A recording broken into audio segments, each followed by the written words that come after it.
સો આ વારીના ઇન્વર્ટરમાં જ્યારે આ પ્રમાણે વાય કનેક્ટર મારેલા હોય ત્યારે શું કરવાનું, સૌથી પહેલાં ચેક કરી લેવાનું કે કરંટ સેફ્ટી કઈ છે.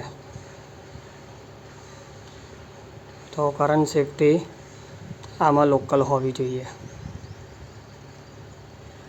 આ લોકલ છે, બરાબર છે. પછી આપણે આમાં ડેટ અને પછી આપણે આમાં સેટિંગ્સમાં આવી ગયા.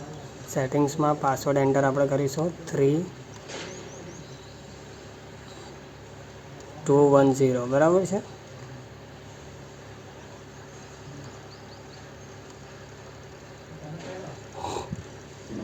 આ 3210 પાસવર્ડ એન્ટર કરવાથી આ જે ઓપન થયું એમાં language, safety standard, PV configure. હવે આપણે એમાં જોઈ લેવાનું ડેટ અને ટાઈમ. તો ડેટ અને ટાઈમમાં લોંગ પ્રેસ કરીશું. ડેટ અને ટાઈમ બરાબર છે, 21 તારીખ છે, 21/2/2025 12:30 થયા છે, બરાબર છે. જ્યારે આવા કોઈપણ સેટિંગ કરીએ ત્યારે એસી એમસીબી પહેલાં બંધ કરી દેવાની. એના પછી આ જે ગ્રેડ લોસ ફોલ્ડ લખેલું છે એટલે પાછા ફરી આપણે સેટિંગ્સમાં આવી જઈએ. સેટિંગ્સમાં આવીને જે પાસવર્ડ છે એ આપણે એન્ટર કરવાનો.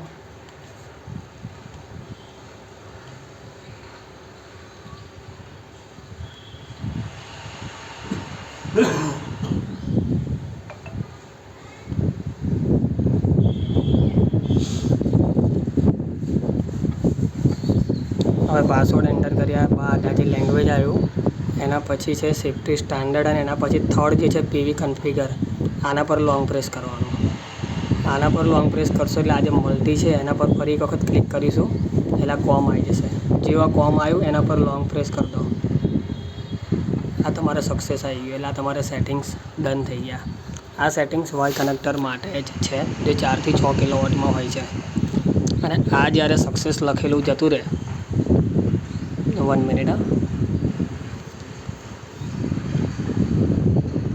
આ ફરી ગ્રીન લોસ ફોલ્ટ આવી ગયો એટલે હવે આપણે અહીંયા ડીસી એમસીબી બંધ કરી દેવાની અને 1-2 મિનિટ પછી ફરી સિસ્ટમ ચાલુ કરવાની એટલે સિસ્ટમ ઓકે.